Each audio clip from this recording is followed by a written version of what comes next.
Hola lectores, ¿dónde estáis? Yo ahora mismo estoy en una Francia absolutamente deprimente a través de la lectura de La posibilidad de una isla de Michel Houellebecq, que estoy leyendo junto a Marta de No Solo Clásicos. Hoy os traigo la reseña de un libro que quería hacer sí o sí antes de publicar mi lista de mejores lecturas del año. Me lo había propuesto y así lo voy a hacer, aunque sea el último booktuber en publicar el esperado vídeo de mis mejores lecturas del año pasado. Y es que en este vídeo os quiero hablar de Middlemarch de George Eliot. Un libro no solo importantísimo por el lugar que ocupa en la literatura británica y universal, sino también porque suele ser considerado como uno de los libros más intimidantes por su número de páginas. Es un buen tocho y se encuadra perfectamente en lo que aquí llamamos pues 8000 literario. Yo tengo que decir que lo empecé algo intimidado, con ciertas reservas, con ciertos temores, no tanto por el número de páginas ni en la posible densidad que me encontraría, sino por las opiniones contradictorias de personas, de lectores, de los que me fío mucho. Para algunos Middlemarch era uno de sus libros favoritos, uno de sus imprescindibles, uno de esos libros que recomiendan a todos los lectores con quienes hablan, y para otros Middlemarch resultaba ser el paradigma de clásico sobrevalorado por el tiempo, pero que se hacía cargante, denso, complicado, absolutamente soporífero y con muchísimas páginas de más. Es decir, el libro perfecto para poner en práctica aquel derecho promulgado por Daniel Pennac en Los derechos del lector de saltarse páginas de vez en cuando. Pues bien, os hago el spoiler desde el principio del vídeo. Yo formo parte del primer grupo. Este libro a mí me ha fascinado, me ha encantado, lo disfruté muchísimo, cada una de sus páginas, no tuve tiempo de aburrirme ni un momento, y supongo que tiene algo que ver con esto el que yo sienta una especial debilidad por el costumbrismo en literatura. Pero bueno, si no quiero que esta reseña me quede tan larga como este tochamen, más valdrá que vaya directo al grano. Así que bienvenidos a la plaza de Middlemarch, bienvenidos a Trotalibros.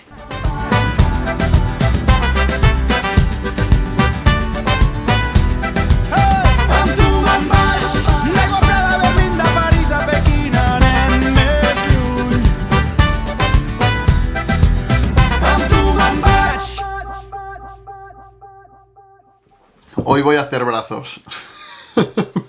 Voy calentando. Middlemarch, cuyo subtítulo es Un estudio de la vida en provincias, fue la sexta novela y obra maestra de George Eliot, seudónimo de Mary Ann Evans, una de las consideradas como escritoras más importantes de la era victoriana, junto a nombres como Charles Dickens, Thomas Hardy o las hermanas Bronte. George Eliot publicó Middlemarch cuando tenía 52 años y ya era una escritora consagrada, era una de las escritoras más importantes de la época. Aquí yo creo que vale la pena detenernos un momento para reflexionar sobre el uso de seudónimo y por qué a día de hoy se le sigue respetando ese alter ego, esa máscara, ese seudónimo que es George Eliot. Y es que Mary Ann Evans no optó por utilizar un seudónimo masculino por el hecho de ser mujer y de todos los obstáculos y muros que se iba a encontrar por el hecho de ser mujer y escritora, a diferencia de muchos otros casos a lo largo de la historia de literatura, sino porque buscaba intimidad y separar su faceta de escritora de otras facetas personales y profesionales de su vida. De hecho, desde su primera novela, que ya obtuvo un gran éxito y una gran repercusión, desveló su identidad, pero no por eso sacrificó o dejó de utilizar su seudónimo, su máscara como George Eliot. Es un caso que guarda ciertos paralelismos con el de Víctor Català, en el sentido de que ya todo el mundo sabía quién era Víctor Català, incluso en catalán pues se le llamaba la Víctor Català, pero ella como George Eliot mantuvo su seudónimo hasta el final, a diferencia de otras autoras como las hermanas Bronte. Casos similares a los de George Eliot actuales sería J.K. Rowling detrás de la máscara de Robert Galbraith, o o Elena Ferrante. Esta es la razón por la que incluso en las ediciones actuales se sigue respetando la voluntad de la autora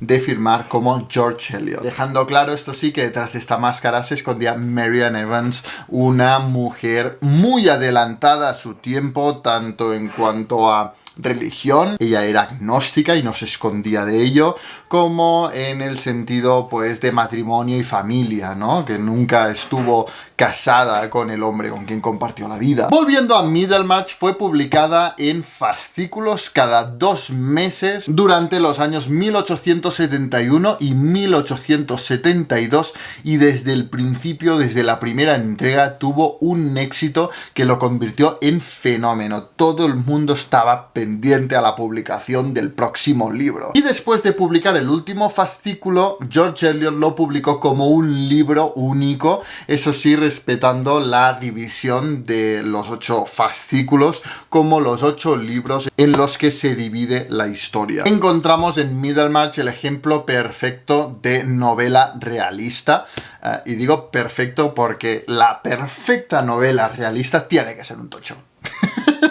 El autor realista es exhaustivo, llega hasta el final de las cosas, sus descripciones, por lo que el paradigma de novela realista tiene que ser un buen tocho, y este sin duda lo es, superando las 1000 páginas. Una novela además admirada por escritores de la talla de Virginia Woolf, Martin Amis, Emily Dickinson, Julian Barnes o la mismísima Reina Victoria, que era una lectora empedernida de George Eliot. De hecho, Middlemarch, por diferentes encuestas, es considerada como la mejor novela escrita en lengua inglesa. Y para mi persona, para moi, una de mis mejores lecturas del año pasado. De verdad que lo disfruté muchísimo. Ambientada en una ciudad de provincias ficticias en las Midlands inglesas, Middlemarch, durante los años 30, pero del siglo XIX, no del siglo XX, a lo largo de sus más de 1000 páginas, George Eliot ambiciona capturar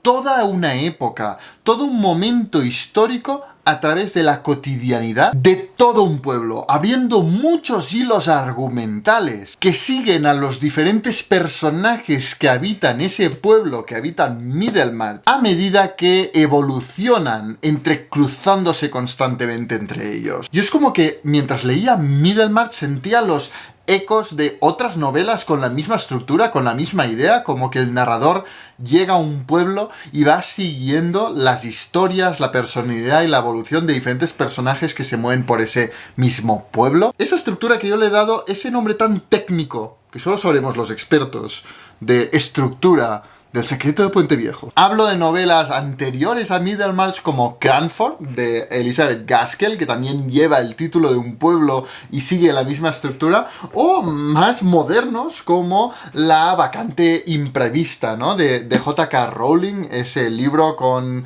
el que sorprendió a todo el mundo después de escribir Harry Potter.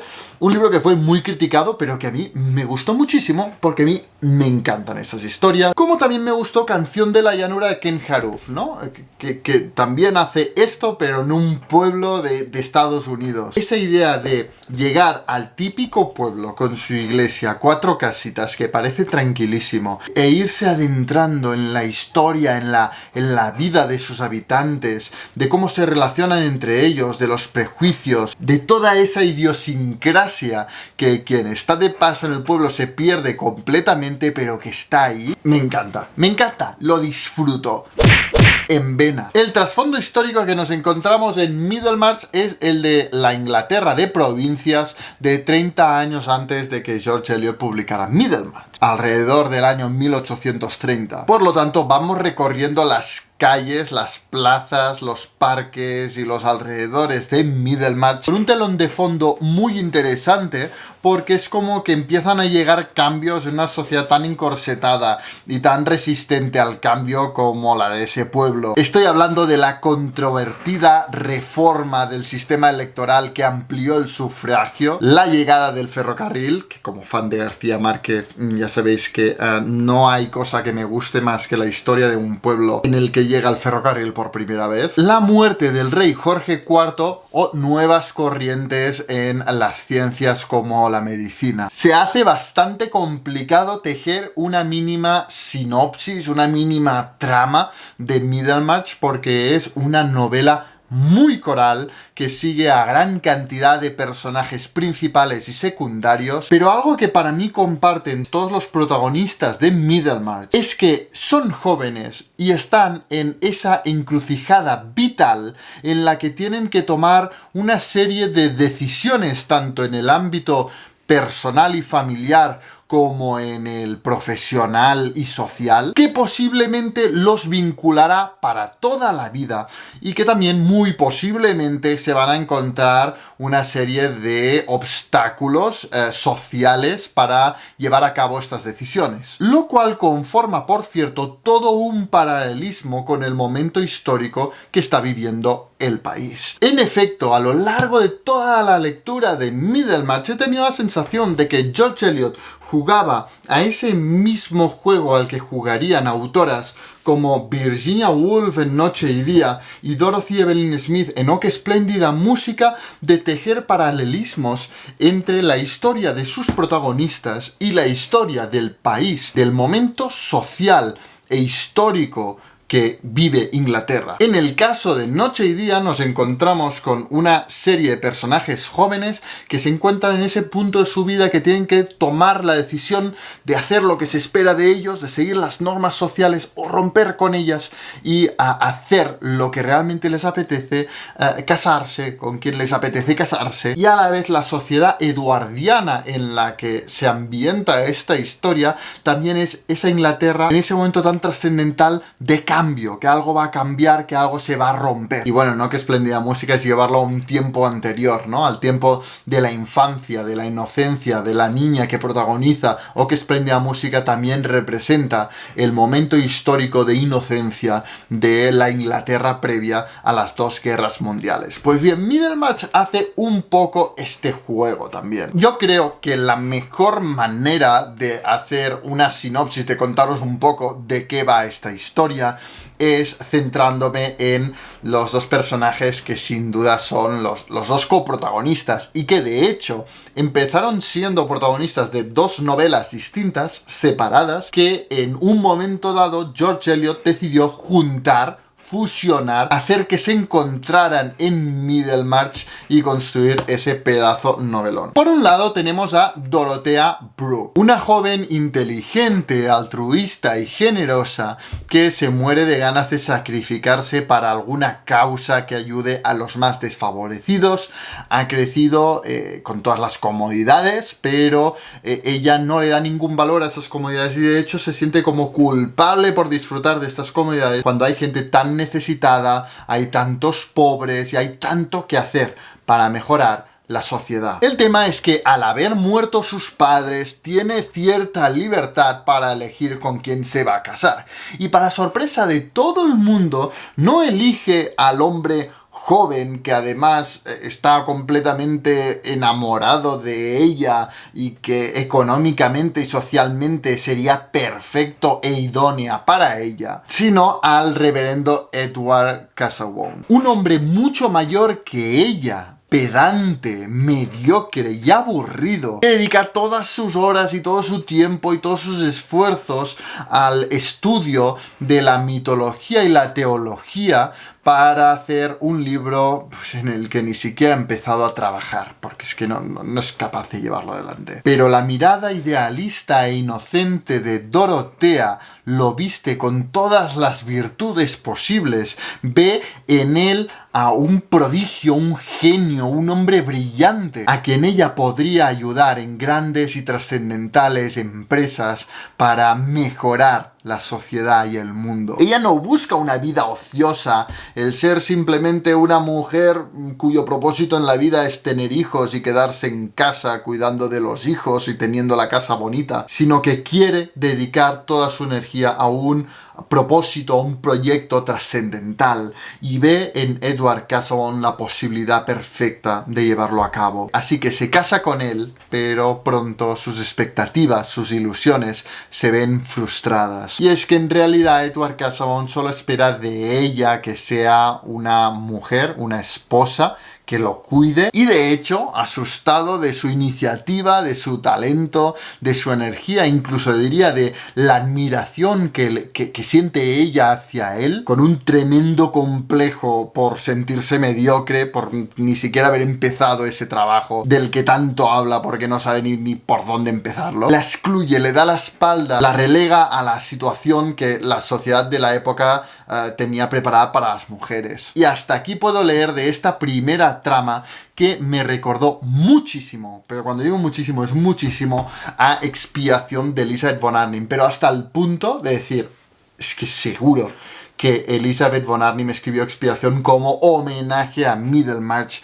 Me dio rabia no haber leído Middlemarch antes de publicar Expiación, porque sin duda lo habría comentado en la nota del editor. O sea, hay unos paralelismos tales entre la historia de Millie y la historia de Dorotea que me parece evidente la influencia de George Eliot en Elizabeth von Arnim. Al mismo tiempo llega al pueblo Tertius Lydgate, el segundo gran protagonista de Middlemarch, un joven apasionado, orgulloso, talentoso y ambicioso médico cargado con las nuevas ideas de la medicina que ha aprendido en París y que desde el principio causa rechazo entre los conservadores médicos de Middlemarch. Y es por eso, por ese cordón sanitario, nunca mejor dicho, de los médicos de Middlemarch alrededor suyo, porque representa pues las ideas modernas, una nueva forma de hacer medicina, que se ve obligado a aliarse con el rico banquero del pueblo para poder llevar a cabo sus ideas en un hospital. Y parece que a nuestro prometedor héroe le espera un futuro brillante. Lo que pasa es que tiene la desgracia de caer completamente enamorado de la belleza local, que es Rosamund Vincy, la hija del alcalde. Y el tema es que Rosamund resulta corresponderle. Sin embargo, detrás de la atracción y el sentimiento de ese enamoramiento inicial, ardiente, cegador, se pueden esconder grandes incompatibilidades. Y es que resulta que Rosamund es caprichosa, es egoísta, es materialista, ha crecido en una familia que le ha enseñado que su único deber es estar preciosa, ser bella, ser el centro de atención, saber tocar el piano, saber preparar fiestas sin ir más allá, lo cual resulta completamente incompatible con un joven médico sin apenas fortuna que se intenta abrir camino con muchísimo esfuerzo y ganas en la vida. Esta segunda trama, la de Tertius Lydgate, para mi sorpresa me recordó muchísimo a Tiempo de Silencio de Luis Martín Santos, donde también seguimos la historia de un joven médico que quiere dedicarse a la investigación, pero no está preparado para afrontar la realidad de la sociedad en la que vive, y esta lo acaba hundiendo. Con ese doble punto de partida, esos dos jóvenes idealistas, esos dos matrimonios, uno intelectual y otro materialista, la narración va ganando amplitud, se va extendiendo, presentando diferentes personajes de todas las generaciones y clases sociales de Middlemarch, algunos de los cuales son excéntricos, otros son sensatos, unos son directos, otros civilinos, algunos hipócritas esconden detrás de una fachada de respetabilidad secretos inconfesables y otros buscan desesperadamente su camino. Con dos ejes secundarios tan interesantes como estos dos principales, el cortejo de Fred Vincy a Mary Garth y las triquiñuelas del banquero Bulstrode, Eliot va pintando un cuadro que aspira a capturar las consecuencias y el impacto que tienen los gestos y los movimientos de cada uno de los habitantes de Middlemarch en los demás, especialmente en un tiempo en el que las convenciones sociales determinaban las oportunidades y el destino de todo el mundo, y en un pueblo cerrado en el que las personas que viven en él están interconectados por redes de parentesco, de deudas, de viejos rencores y por supuesto los chismes. Aquí el chisme está en el orden del día. Middlemarch es uno de esos libros que se ambientan en un pueblo en el que el chisme, los dites y diretes, con Valle de Nubes de Louis Grassic Gibbon, están en el epicentro de la historia y de hecho precipitan la caída o el ascenso de diferentes personajes. Así que George Eliot en Middlemarch nos presenta la telaraña social e interdependiente que era un pueblo de provincias inglés en el siglo XIX. Si tuviera que destacar algo del estilo de Middlemarch es lo que para mí fue un equilibrio perfecto entre trama y reflexión. Por un lado nos encontramos con una trama que no cabría llamarla trepidante, porque estamos hablando de una obra costumbrista, no pasan grandes cosas, pero que la verdad es que hará las delicias de los lectores de Jane Austen, por ejemplo. Una vez más, Secreto de Puente Viejo, o sea, realmente no hay grandes cosas. Estamos hablando de un pueblo muy tranquilo, pero sí que a mí me engancha, me parece adictiva la trama de ese en realidad está enamorado de aquella, pero se casa con el otro está cayendo en una trampa social. Esas cositas que a mí me mantenían completamente enganchado a la historia y que deseaba descubrir cómo iban los diferentes encuentros y las diferentes tramas que iba abriendo la historia. Y en este sentido, la brevedad de los capítulos de Middlemarch ayudan muchísimo a hacerla adictiva. Aquí se da ese fenómeno de, un capítulo más, ¿no? Y aunque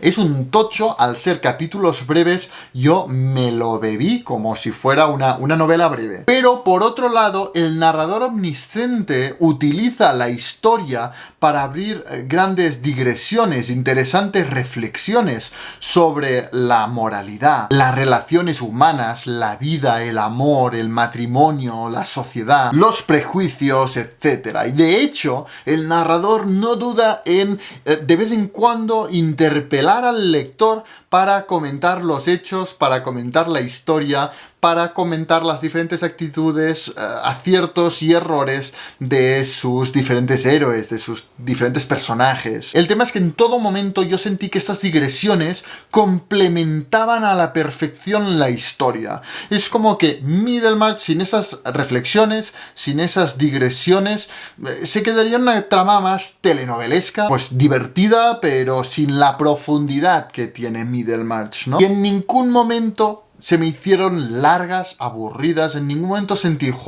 pausa de Antena 3, ¿no? Yo estaba aquí enganchado a la trama y ahora lo ha pausado todo el narrador para contarme aquí sus ideas sobre la vida y la muerte. Para nada, o sea, me pareció tan natural, tan interesante, reflexiones tan vigentes a día de hoy y que incluso te aportan un background, ¿no? Un trasfondo en las acciones de los personajes que hacen que cuando se reanuda la historia la entiendas, ¿no? en toda su significación. A mí, a diferencia de lo que me dijo mucha gente sobre Middlemarch, me pareció una novela sumamente fácil de leer, muy accesible. Evidentemente, pues estamos hablando de un clásico del siglo XIX, hay cierta densidad, pero tampoco me pareció una cosa del otro mundo. Quizá el mayor obstáculo es el número de personajes, pero a la vez yo creo que la autora tiene una gran habilidad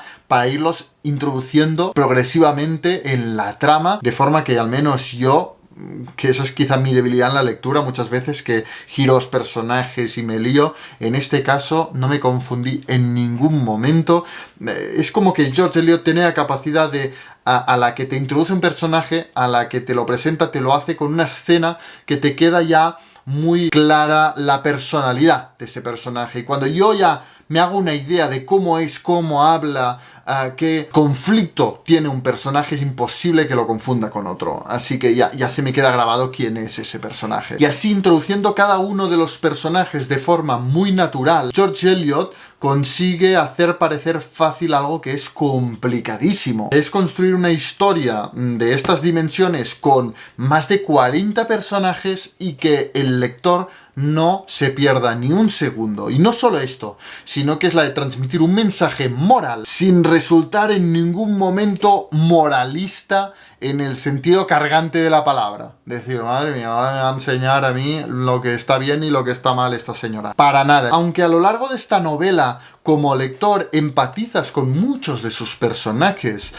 George Eliot en todo momento apela más a la razón que al corazón. Es una escritora muy cerebral, muy racional, no cae en el sentimentalismo. En esto ayuda el tono crítico, analítico y sosegado de la voz narradora, que en todo momento marca cierta distancia con los personajes, pero consigue no ser fría al construir personajes una vez más, los típicos personajes realistas. Es decir, que no son ni buenos ni malos, no son ni héroes ni villanos. No hay ni personajes perfectos ni personajes malvados. Esa voz narrativa empatiza con las debilidades de sus personajes. No cae ni en la caricatura de Dickens ni en la fatalidad trágica de Thomas Hardy. George Eliot parece centrarse en su mensaje moralizante. El destino parece recompensar a los personajes que actúan como tienen que actuar, que suele ser renunciando a sus grandes aspiraciones, a sus ambiciones, a sus idealismos para adaptarse a la realidad, conformándose muchas veces a un papel más pequeño, más humilde del que habían soñado. Es un mensaje completamente contrario a esa especie de determinismo de Thomas Hardy, que parece que algunos de sus personajes están predestinados a la desgracia, a la fatalidad, a la tragedia, como si las tres brujas de Macbeth hubiesen ya decidido el final de la historia antes de que ni siquiera empiece. No, George Eliot en todo momento le da valor a la fuerza de voluntad de sus personajes. Puede disculpar inicialmente y sobre todo en la flor de su juventud algunos de los errores que cometen, pero si no se corrigen, si no evolucionan, si no aprenden, si se plantan en esa frase que yo tanto detesto cuando me quejo de alguien, que es, bueno, yo soy así,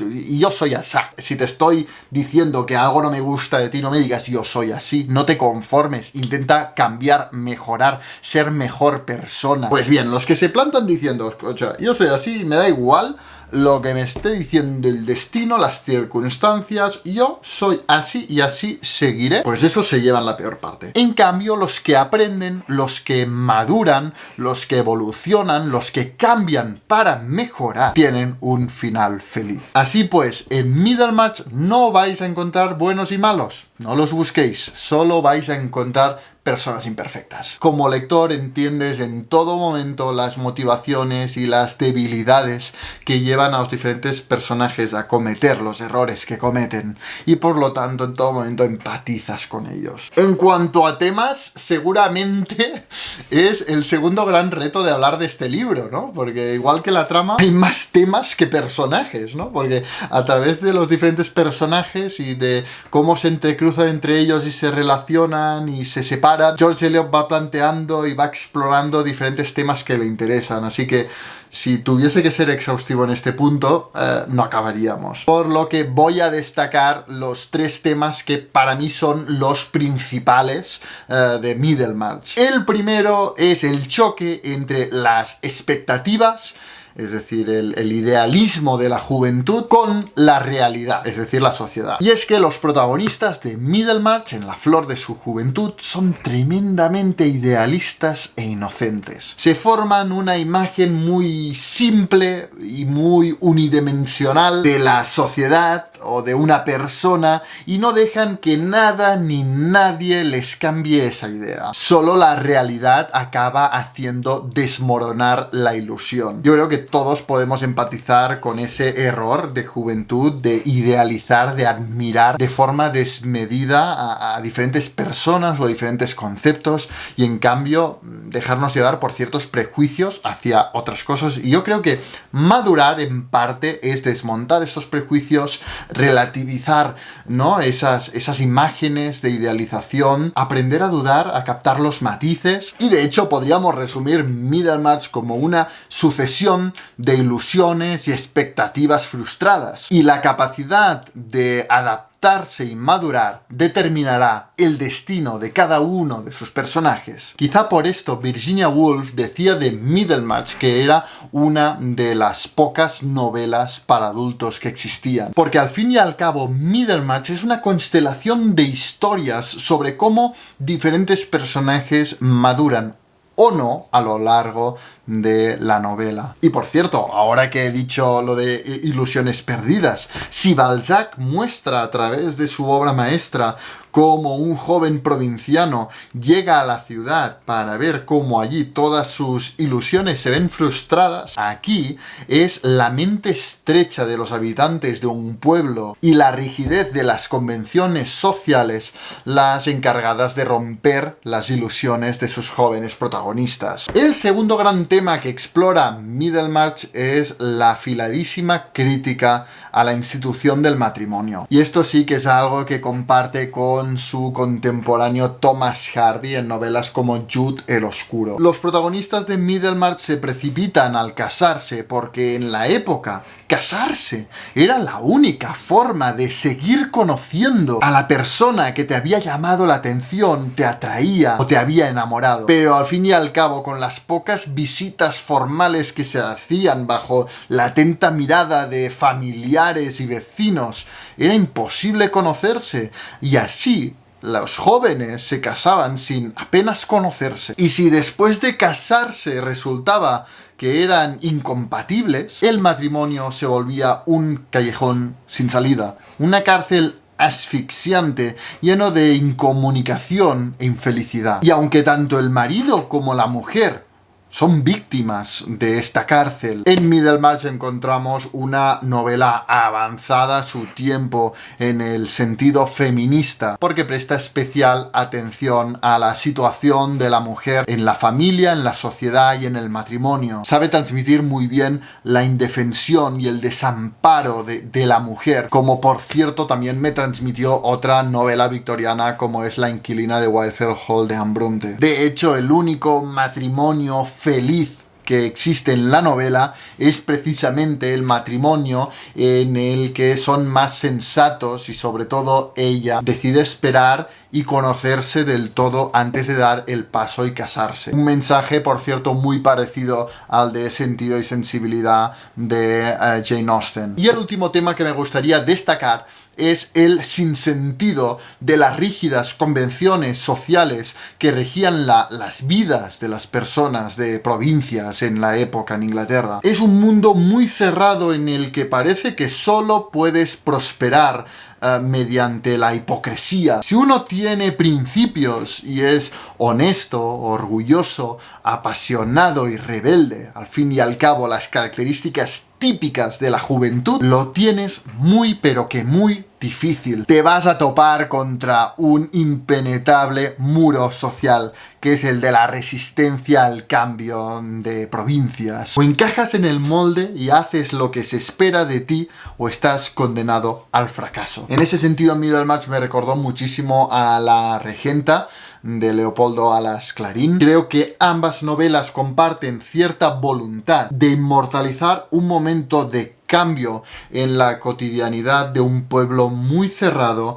y con muchísimos prejuicios y convenciones sociales. En definitiva, como habréis notado, he disfrutado cada una de las 1000 páginas de esta novela. Me lo bebí completamente. Encontraréis en Middlemarch una novela ambiciosa, costumbrista, inteligente y adictiva, que combina de forma magistral un trasfondo histórico, una atmósfera provinciana, unos personajes que evolucionan y muchísimas reflexiones interesantísimas sobre la moralidad y sobre las relaciones humanas. No sé si es la mejor novela escrita en inglés, porque por suerte no he leído toda la literatura escrita en este idioma, pero sin duda merece un lugar de honor en tal Olimpo. Es uno de estos libros. El último con el que me ocurrió fue Casa Desolada de Charles Dickens, que cuando lo terminas te deja huérfano, es como que te deja vacío. Has sentido Middlemarch como tu hogar y sus habitantes como tus amigos, y el breve epílogo es un pobre consuelo a la hora de hacerte la idea que no los vas a ver más. Y por último me gustaría destacar la impresionante traducción al catalán que ha hecho Xavier Pàmies en esta edición de La Casa dels Clàssics. Yo he podido trabajar con Xavier Pàmies en la traducción de Cares enmig de l'aigua de Janet Frame, y ya sé lo impecable que es con su trabajo, pero es que en este libro se ha salido. Cómo he disfrutado leer Middlemarch en esta traducción. Muchísimas gracias, Xavier, y muchísimas gracias, La Casa dels Clàssics. Y esto es todo. Dadme un like si os ha gustado esta reseña, dejadme en los comentarios si habéis leído Middlemarch, si queréis leerlo, si os ha llamado atención, si os gusta el costumbrismo, no, dejadme todo en comentarios que yo siempre os leo. El siguiente vídeo, ya sí, os lo prometo, va a ser mi vídeo de mejores lecturas del año pasado. Y sobre todo, no os olvidéis de suscribiros en el canal para no perderos ningún vídeo. Leed mucho.